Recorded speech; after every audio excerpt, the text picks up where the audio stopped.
할렐루야. 저와 여러분들 오늘 이 시간 하나님의 은혜 가운데 다시 회복하자라는 어게인이라는 제목으로 하나님의 은혜를 누릴 수 있기를 바랍니다. 우리는 믿는 자로서 성도로서 신앙생활을 해 나아갑니다. 그럼에도 불구하고 우리 앞에 펼쳐진 어려움과 고난을 만나게 됩니다. 하나님은 우리의 삶을 통하여 하나님의 사명을 알아가길 원하십니다. 여러분, 사명이란 게 무엇인지 아시나요? 바로 하나님의 마음입니다. 하나님의 뜻을 사명이라 이야기한다는 것입니다. 내 삶이 그냥 태어났다고 해서 내 삶이 아닌 것입니다. 나의 삶을 통해 하나님이 원하시는 사명의 길을 발견하고 사명의 길을 갈 때 하나님은 우리의 삶을 보장해 주시고 우리와 동행해 주신다는 것입니다. 여호수아에게 분명히 명령하였습니다. 강하고 담대하라, 너와 동행하겠다 말씀하셨습니다. 주님의 말씀 붙들고 강하고 담대함으로 하나님과 동행하며 기쁨의 잔을 누릴 수 있는 저와 여러분 되길 바랍니다. 그 자리가, 그곳이, 그 모습이 사명의 길이라는 거예요. 그렇다면 여러분들은 하나님께서 원하시는 그 사명을 다 알고 계시나요? 나의 사명을 알고 계신 분 한번 손 들어 보실까요? 그러면 나의 사명을 알고 있는 분 손 내리시길 바랍니다. 역시 지혜로운 질문이 지혜로운 답이 나오는 것 같아요. 나의 사명을 알고 하나님의 사명의 길을 간다는 것, 바로 믿음의 자리로, 또한 신앙의 자리로 나아간다는 것입니다. 먼저 우리의 사명은 하나님의 말씀의 계승입니다. 바로 나의 자녀들에게 말씀을 알게 하는 거예요. 말씀의 계승, 말씀의 전승은 내가 받은 하나님의 은혜, 내가 받은 하나님의 말씀을 나의 자녀들에게 전승, 계승하는 것을 이야기한다는 것입니다. 그렇다면 우리는 내가 하나님의 말씀을 어떻게 지키는가, 내가 어떻게 하나님의 말씀을 알게 할 수 있는가, 나는 어떻게 할 수 있는 방법이 무엇일까요? 바로 성경을 읽게 하고, 또한 교회에 나와 예배드리게 하고, 또한 11조 헌금을 드리고 기도하는 것 아닐까요? 바로 믿음의 생활, 신앙의 생활이라는 것입니다. 그렇습니다.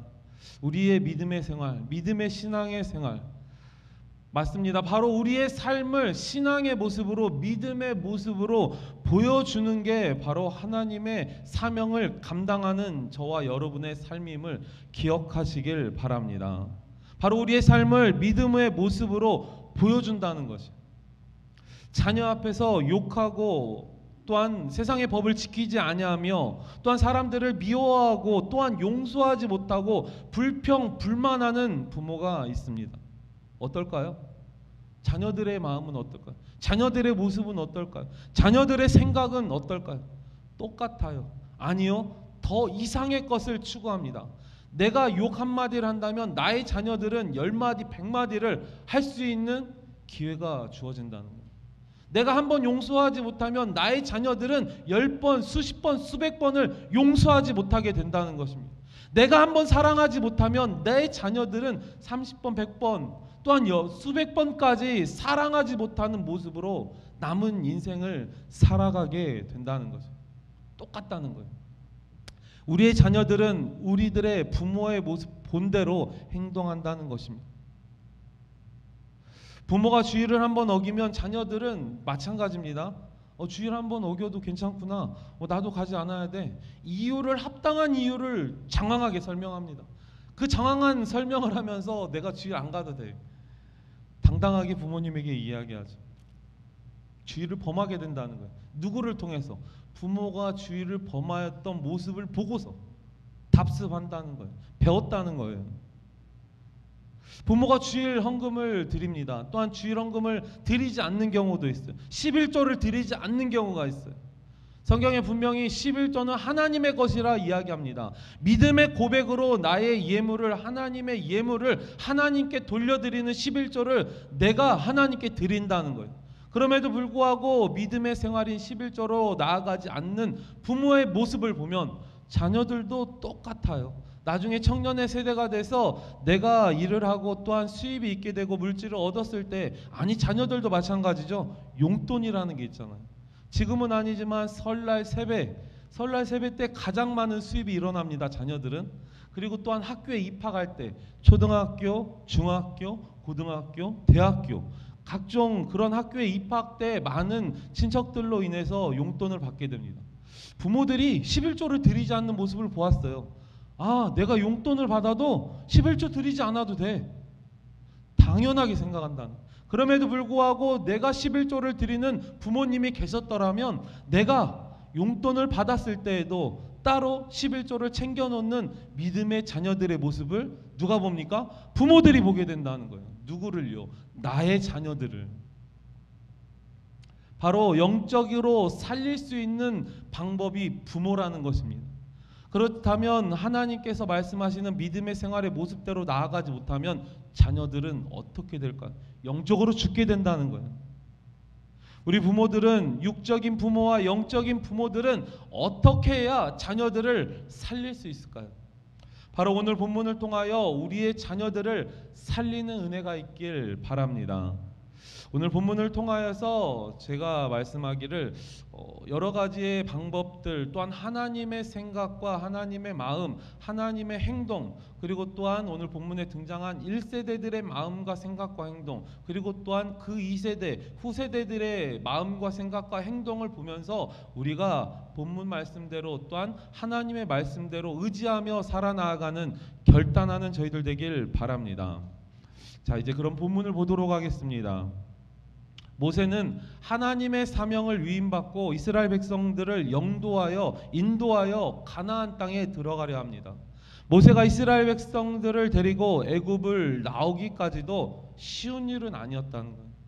애굽의 바로 왕은 자신의 백성들을 쉽게 내어줄 리 없었습니다. 장전만 60만 명이에요.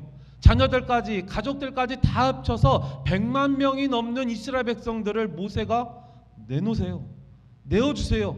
내가 100만 명이 넘는 이스라엘 백성들을 데리고 애굽을 떠나 가나안으로 나아가겠습니다. 부탁하였을 때 흔쾌히 승낙하는 임금은, 흔쾌히 승낙하는 왕은 아무도 없었을 거예요. 그럼에도 불구하고 그 바로 왕의 부정적이고 또한 말씀에 순종하지 못하였던 그 삶 가운데 하나님은 그 땅에, 애굽 땅에 바로의 마음을 돌이키기 위해서 10가지 재앙을 내리신다는 거예요. 여러분들 혹시 10가지의 재앙을 기억하십니까? 피, 개, 이, 파, 악, 독, 우, 매, 흑, 장. 여러분들 피재앙, 개구리재앙, 이재앙, 파리재앙, 악질은 동물에게 있는 피부병, 악질재앙, 독종재앙, 사람과 동물들에게 나타나는 피부병, 또한 우박재앙, 메뚜기재앙, 흑암재앙, 마지막 장자의 죽음의 재앙입니다. 10번째 장자의 죽음의 그 하나님의 심판을 통하여 비로소 바로왕의 마음을 움직이게 한다는 거예요. 마지막 재앙인 장자의 죽음에서 우리는 하나님의 구원의 손길을 느낄 수 있어야 된다는 것입니다. 출애굽기 12장 7절은 이렇게 이야기합니다. 하나님의 방법대로 너희들의 살 방법은 이것이다. 다 같이 12장 7절을 같이 한번 읽어보겠습니다. 같이 읽습니다. 시작.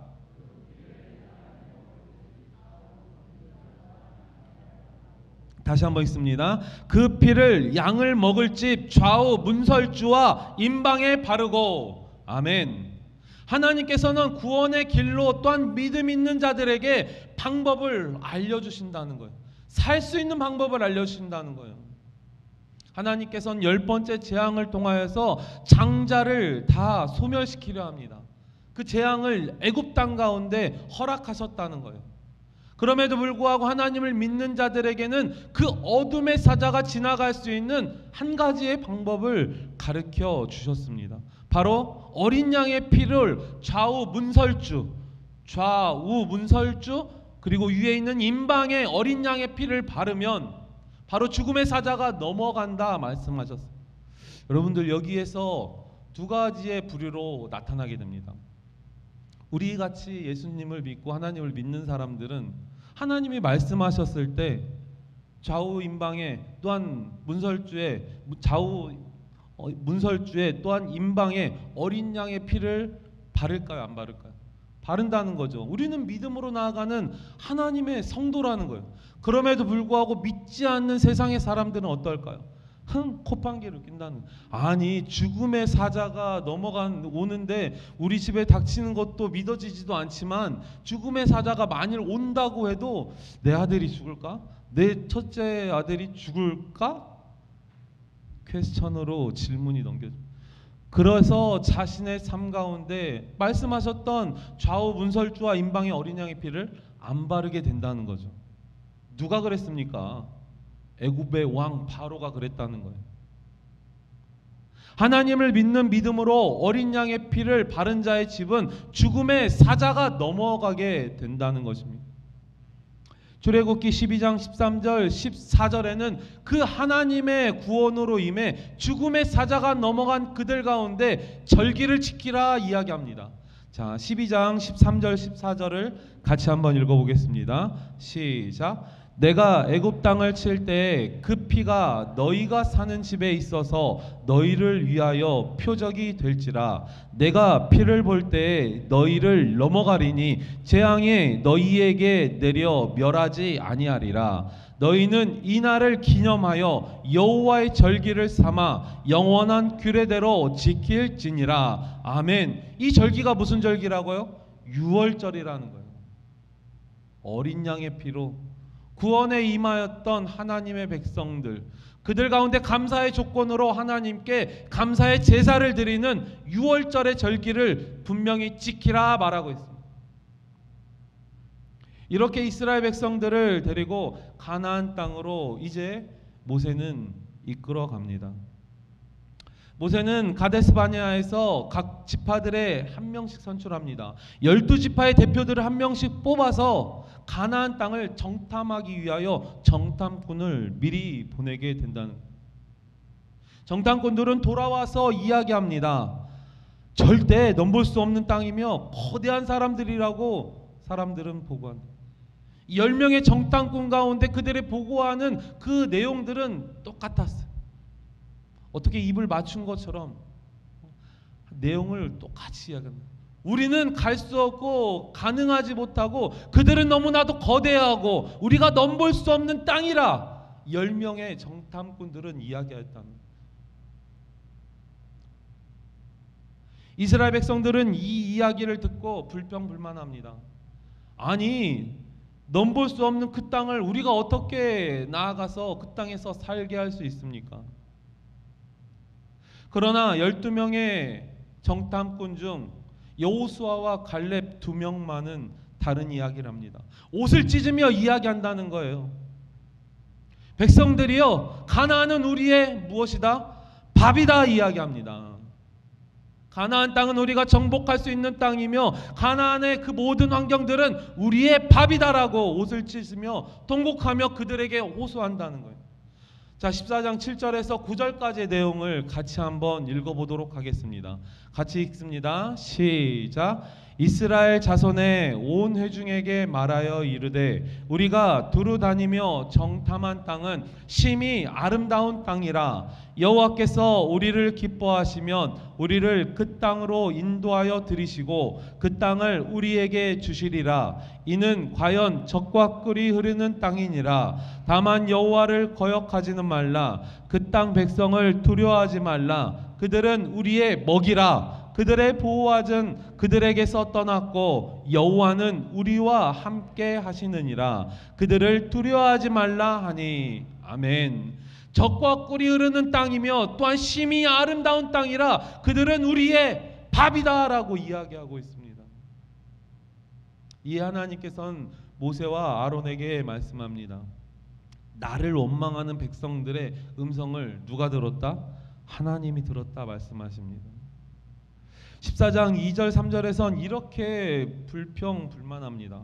이스라엘 자손이 다 모세와 아론을 원망하며 온 회중이 그들에게 이르되 우리가 애굽 땅에서 죽었거나 이 광야에서 죽었으면 좋았을 것을 어찌하여 여호와가 우리를 그 땅으로 인도하여 칼에 쓰러지게 하려 하는가? 우리 처자가 사로잡히리니 애굽으로 돌아가는 것이 낫지 아니하랴.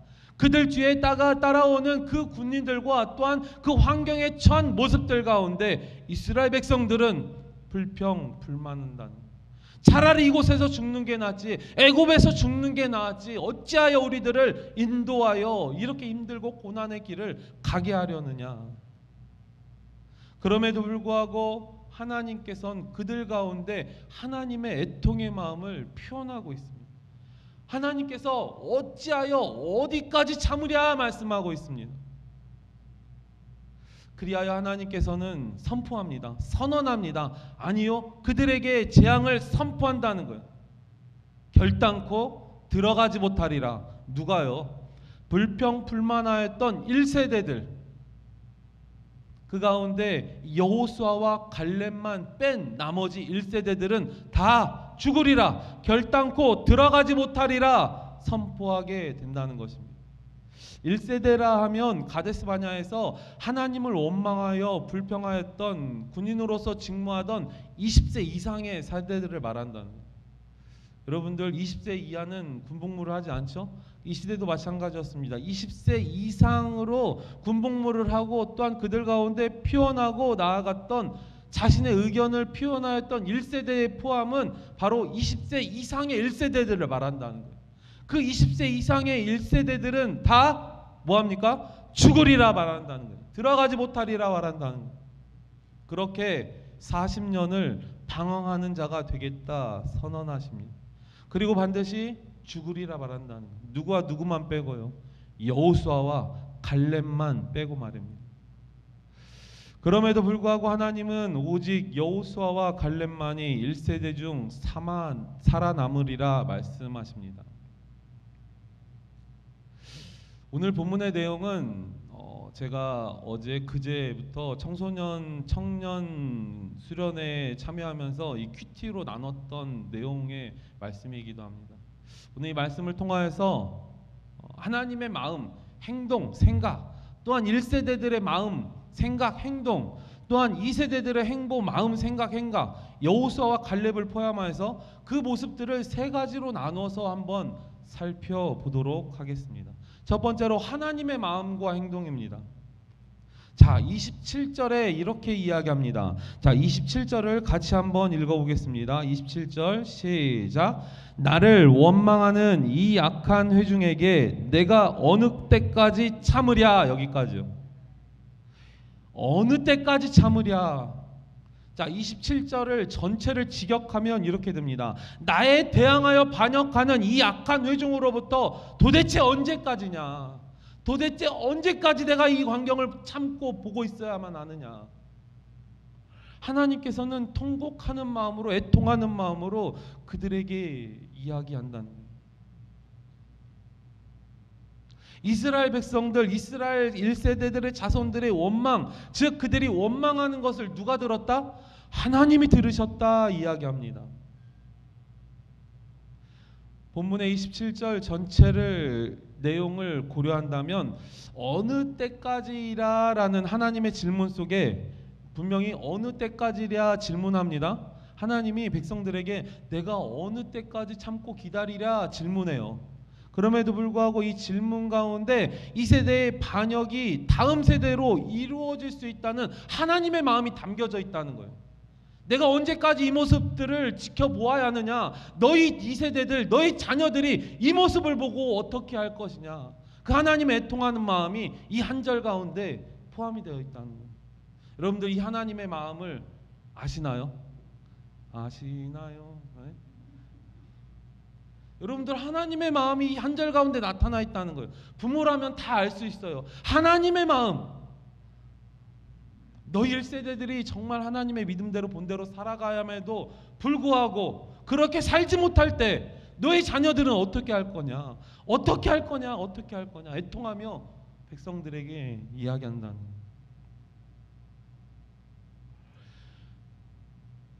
이 본문 가운데서 한글 개역 성경에는 원어 성경에 없는 내가 참으라라는 내용이 단어가 들어가 있습니다. 원래 히브리어 원어를 보면은 내가 참으라라는 단어가 안 들어가 있어요. 그러면 내용을 첨가해서 우리가 마치 본문이 하나님의 입장에서 하나님께서 계속 참아야 하는지를 스스로 탄식하는 마음을 담아서 번역할 때 어찌하여 참으리라 개역 버전에 이렇게 한글의 내용을 포함했다는 거예요.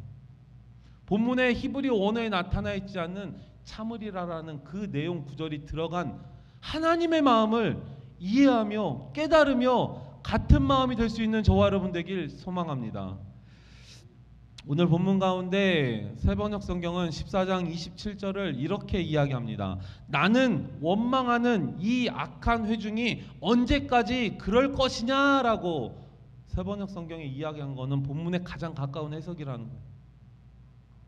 그래서 하나님께서는 28절에 이렇게 이야기하십니다. 28절을 같이 한번 읽어보겠습니다. 그들에게 이르기를, 시작. 그들에게 이르기를 여호와의 말씀에 내 삶을 두고 맹세하노라. 너희 말이 내 귀에 들린 대로 내가 너희에게 행하리니. 이 번역 성경을 새 번역 성경으로 보면 이렇게 이야기합니다. 너는 그들에게 이렇게 말하여라. 주의 말씀이다. 내가 나의 삶을 두고 맹세하노니 너희가 나의 귀에 들리도록 말한 대로 내가 반드시 너희에게 하겠다. 무엇을 어떻게 하신다 말씀하십니까? 반드시 죽인다 말한다. 가나안 땅에 들어가지 못하게 하겠다 말씀하신다는. 자, 이게 1세대들의 모습이었다는. 하나님의 마음에 애통하는 마음으로 그렇게 1세대들을 보면서 애통하셨다는 하나님의 마음을 먼저 보게 되었습니다. 그렇다면 이제 1세대들입니다. 1세대들의 마음과 행동, 즉 어느 세대일까요? 자, 부모 세대 한번 손 들어보세요. 부모 세대, 내가 부모다. 자녀들이 있는 분들은 손 한번 다 들어보세요. 지금 손 들어보세요. 권사님도 손 드세요. 자녀 다 있으시잖아요. 손 다 들어보세요. 손 다 들어보세요. 지금 손든 모든 분들이 1세대에 해당하는 거예요. 각성하며 오늘 말씀을 깨달을 수 있는 저희들 되길 바랍니다. 말씀을 잘 보고 각성해야 돼요. 마음속에 담아야 돼요. 자, 이제 우리의 복음 있음이 아니라 이스라엘 이때의 1세대라는 거예요. 우리 안 그래요? 자, 1세대는 이런 마음과 행동을 보입니다. 방황하는 자가 되고 결단코 들어가지 못하리라 선포하였다는 거예요. 누가 들어가지 못합니까? 1세대들이요. 우리가 아니라는 거예요. 이 광야 시대에 이스라엘 백성들 가운데 불평불만하였던 1세대들, 누구와 누구를 빼고? 여호수아와 갈렙만 빼고.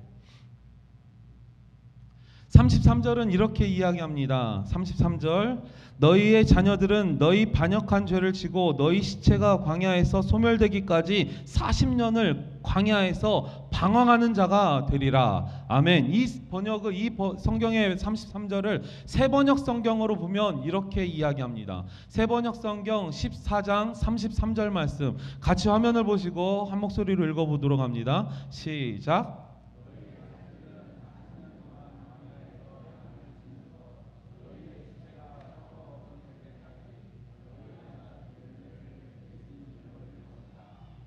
또는 방황하면서 무엇라 말합니까? 너희가 죄를 저지른 죄를 대신 짊어질 거라는 거예요. 우리의 죄를 대신 짊어지신 분이 누구십니까? 바로 예수 그리스도가 저희들의 죄의 짐을 짊어지고 십자가를 지셨습니다. 십자가의 구원의 길로 나아갈 때 우리의 죄의 짐 또한 그 예수 그리스도의 등에 묶여져 있는 그 죄짐의 보따리가 풀러져 없어진다는 거예요. 여러분들 철로역정이라는 그 소설을 아십니까? 만화 철로역정으로도 나오긴 했는데 그 철로역정에 보면 그렇습니다. 골고다의 언덕길로 올라서 그 주인공이 크리스찬이 죄의 짐을 짊어지고 골고다의 길로 그 고난의 길로 나아갑니다. 그럼에도 불구하고 십자가의 그리스도의 은혜로 또한 십자가의 그리스도의 죽으심으로 그 죄짐이 풀려져 없어진다는. 우리들의 죄짐을 누가 감당하셨습니까? 우리들의 죄짐을 누가 대신 대속하셨습니까? 바로 예수 그리스도라는. 33절의 말씀 가운데 우리들의 죄를 대신해서 누가 짊어진다고 말합니까? 2세대들이요. 나의 자녀들이요. 나의 죄로 인해서 나의 자녀들이 40년 광야의 길을 힘들고 어렵게 걸어가야 한다 말하고 있습니다. 여러분들, 내 자녀가, 내 딸, 내 아들이 잘 되는 게 좋죠? 내 딸, 내 아들이 힘들고 어렵고 광야의 길을 가는 그런 부분은 없을 거예요. 그럼에도 불구하고 오늘 본문 가운데서는 1세대들의 그런 불평과 불만으로 인해서 2세대들이 40년 광야의 길을 걸어갈 수밖에 없다라고 말씀하십니다. 아까 우리가 손 다 들었죠? 1세대? 우리는 어떻게 살아야 할까요? 하나님의 말씀대로 살아갈 때 불평, 불만 하지 않을 수 있는 저와 여러분 되길 소망합니다.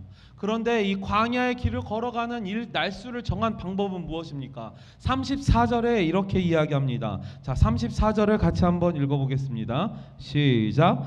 너희는 그 땅을 정탐한 날수인 40일의 하루를 1년으로 쳐서 그 40년간 너희의 죄악을 담당할지니 너희는 그제서야 내가 싫어하면 어떻게 되는지를 알리라 하셨다 하라. 아멘. 34절에서는 정탐한 날인 40일을 하루가 1년 되어 너희의 불평의 죄를 누가 감당합니까? 자녀들이 감당한다는 거예요. 자녀들이 짊어진다는 거예요.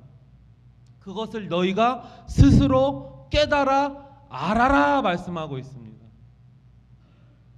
여러분들 축복의 기간을 저주의 기간으로 바꾸어버린 그들에게 가나안을 정탐한 총 40일의 기간, 이 40일의 기간 하루를 1년으로 환산하여서 총 40년을 자신들이 감당해야 할 기간이라는 거예요.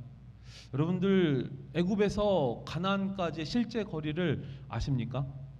제가 뭐 줄자를 가지고 가서 키로수는 재보진 않았지만 이 지구 측량학법에 의해서 측량을 해보니 약 700km라는 거예요. 700km.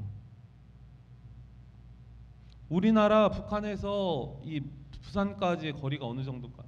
서울에서 부산까지가 약 600km인가요? 400km요? 그러면 서울 부산 2배 정도, 좀 그쯤에 못 미치는 거리죠? 어떻습니까? 그들이 광야의 길을 갔던 그 거리가 700km였다면 그 당시에 지형을 잘 알고 있는 목동들에게 물어본다면 이 기간 동안 열흘이면 충분히 걸어갈 수 있는 거리라는 거예요. 열흘이면. 그런데 자녀들은 몇 년을 걸리게 됩니까? 40년이라는 기간이 걸리게 됩니다. 여러분들 성경에서 40일이라는 숫자의 의미는 시련과 역경이 아닙니다. 시련과 역경을 이겨내는 새로운 시작을 이야기한다는 거예요. 실제 성경에 나오는 사례들은 이렇습니다. 노아의 홍수 때 비가 며칠 동안 내립니까? 40일 동안 내립니다. 이스라엘의 광야 생활은 몇 년입니까? 40년이. 모세 이집트 왕궁에서 몇 년 생활합니까? 또한 모세가 미디안 광야에서 몇 년을 생활합니까? 40년. 또한 예수님의 광야의 시험은 며칠간의 금식 이후에 시험하십니까? 40일간 금식. 여러분들 사순절은 부활하기 전 며칠을 준비하며 기도합니까? 40일이라는. 여러분들 혹시 부활절의 제정을 아시나요? 그 날짜가 부활절이 정해진 날. 장로님 아시죠? 장로고시 때 물어보기도 합니다. 제가 목사고시를 볼 때 어느 목사님이 저에게 물어봤어요. 그때는 강도사였기 때문에, 목사가 되기 전이었기 때문에, 문강도사님, 이 부활절을 제정하는데 언제로 부활절을 제정하는 줄 아십니까? 아니, 성도들이 물어볼 거 아니에요. 부활절, 권사님 아시나 봐요. 웃으시는 거 보면. 대답할 수 있나요? 고개를 숙이면 안 돼요. 부활절은 어떻게 제정하느냐? 우리 교사 선생님들도 다 아시죠? 부활절은 춘분이 지난 이후에 만월 이후에 나타나는 주일을 부활절로 제정한다는. 우리나라에 절기가 있지 않습니까? 춘분이라는 이 절기를 지나고 만월, 보름달이 뜬 그 다음에 다가오는 일요일을 주일을 부활절로 제정한다는. 그래서 춘분은 음력의 날짜라서 달라지게 된다는 거죠. 그래서 부활절이 딱 그날만 되는 게 아니에요. 왔다 갔다 하기도 한다는 거죠. 그걸 누가 정했을까요? 325년 니케아 공회에서 유대인들의 절기법을 그들이 딱 정해놓은 그 유대인들의 절기법에 의해서 몇 월 며칠 딱 몇째 주에 주일을 부활절로 지낸다는 그 절기법을 반대하는 의미에서 니케아 공의회에서 믿는 자들끼리, 믿음의 선친들끼리 결정을 했다는 거예요. 그럼 우리는 어떻게 합니까? 믿음의 고백으로 나아가는 아름다운 백성들로서 선친들이 믿음의 고백으로 선포한 그 재정의를, 부활절을 그대로 따라가는 거예요. 그래서 우리의 수많은 지구상에 있는 대부분의 기독교 교회가 바로 부활절을 춘분 지난 이후 만월에 다가오는 그 주일로 부활절로 지키다는 거예요. 오늘 본문 가운데에서는 1세대들은 36편에 모세를 악평하면서 원망하였습니다.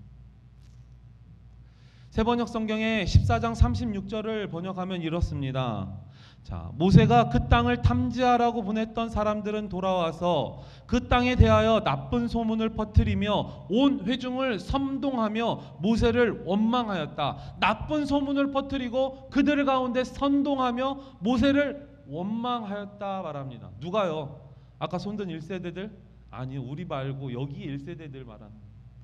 또한 하나님은 1세대들은 반드시 죽으리라 35절에 말씀하십니다. 그리고 그것들을 너희가 스스로 알라 말씀하십니다. 원문에 이 알다라는 단어, 야다라는 히브리어를 사용하고 있습니다. 이 야다라는 히브리어의 단어 뜻은 바로 understand예요. understand. 근데 understand이긴 하지만 이 머리로만 이해하는 understand가 아니라 머리로 이해하고 가슴으로 이해할 수 있는 저와 여러분이 되길 바랍니다. 여러분들 머리로만 이해하고 가슴으로 이해 안 될 때 있습니다. 어른들은 다 아시죠? 청소년들도 아시나요? 머리로는 이해하는데 가슴으로 용납이 안 돼요. 가슴으로 허용이 안 돼요. 그래서 애통하면서 폭폭해서 울고 기도하는 저와 여러분들이 있다는 거죠. 그냥 머리로만 아는 것이 아니라 가슴으로 이해하며 알아가는 저와 여러분 되길 원합니다. 무엇을요? 너희들의 죄악으로 인해서 이 세대들이 광야의 40년들을 유리하며 방황한다 말한다는 거예요. 그것을 깨달아 알아라 말씀합니다. 누구 때문에 그러냐? 바로 1세대 너희들 때문에 그렇다는 것을 알라 말한다. 그래서 그들은 몸소 광야의 길을 들어감으로써 스스로 알고 깨달아지게 됩니다. 광야의 힘든 광야길을 걸어갈 때 그 고난의 길을 직접 체험하면서 알게 되었다는 거예요. 여러분들, 제가 비법을 하나 알려드리면 이 광야의 길을 가지 않으려는 방법이 있습니다. 말씀대로 살아가는 거예요. 광야의 길을 들어가기 이전에 말씀대로 살아가며 하나님께 믿음으로 내가 말씀대로 살아가겠습니다. 기도하며 고백하며 나의 발걸음을 광야의 길이 아닌 하나님의 길로 나아갈 수 있는 저와 여러분 되길 바랍니다. 그렇다면 우리의 2세대들은 어떻게 되는 걸까요? 2세대들의 마음과 생각과 행동은 어떨까요? 자, 38절 말씀입니다. 자, 38절을 같이 한번 읽어보겠습니다. 시작. 그 땅을 정탐하러 갔던 사람들 중에서 오직 눈의 아들 여호수아와 여분네 아들 갈렙은 생존하니라. 아멘. 오늘 여분네 아들 갈렙과 또한 눈의 아들 여호수아만이 살아남습니다. 1세대 가운데. 그리고 자녀들인 2세대들은 살아남는다는 거죠. 살아남는다는 것뿐만 아니라 가나안 땅에 들어간다는 거예요. 바로 우리의 2세대들은 살아남고 가나안 땅에 들어가게 된다는 거예요. 그럼에도 불구하고 믿음의 여호수아와 갈렙이 그들과 동행하였어요. 왜요? 부정하지 못하고 부정하지 아니하고 불평불만하지 아니하고 초긍정으로 나아갔던 여호수아와 갈렙이었다는 거예요. 그들은 우리의 밥이다라고 이야기했습니다. 바로 우리의 부모는 여호수아와 갈렙과 같은 사람들 모두가 되시길 바랍니다. 자, 이제 말씀을 정리하도록 하겠습니다. 말씀을 정리하기 전에 제가 이 말씀을 큐티하면서 우리 청소년 수련회 때 아침에 일어나서 학생들과 큐티를 하고 있었어요. 근데 이렇게 막 이야기를 하고 있는데 갑자기 어느 친구가 누구 지호라고 얘기 안 해요? 지호가 갑자기 전화기를 보면서 목사님 12분인데요. 우리가 10분의 밑에서 만나서 밥 먹기로 했어요. 빨리 끝내라는 거예요. 오늘 들어오는데 전현주 집사님이 오늘 설교 몇 분 하는가 볼 거예요. 아직 안 지난 것 같습니다. 자, 이제 말씀을 정리하도록 하겠습니다. 불평불만하는 너희 1세대들은 언제까지 지켜만 보고 있느냐 말합니다. 너희들에게 죽음을 선포합니다. 1세대들은 다 죽을 것이다. 그럼에도 불구하고 초긍정으로 나아갔던 여호수아와 갈렙, 또한 너희들의 2세대들은 살아 가나안 땅에 들어갈 것이다 명령하신다. 하나님의 선포하심으로 원망하며 악평하였던 너희들의 광야에서 40년 동안 방황하며 또한 하나님의 약속의 땅으로 들어가지 못하며 죽을 것이다라 선포하였다는 것. 그러나 믿음으로 그들은 우리의 밥이다 보고한 여호수아와 갈렙 민 이세들은 살아 그 땅 가나안에 들어가게 된다는 것입니다. 바로 그들의 승리함의 방법은, 승리함의 비결은 초긍정이었다는 거예요. 그냥 긍정이 아니에요. 여러분들 굿이라는 단어가 있습니다. 좋다라는 뜻이죠. 굿, very good, 좋다라는 단어예요.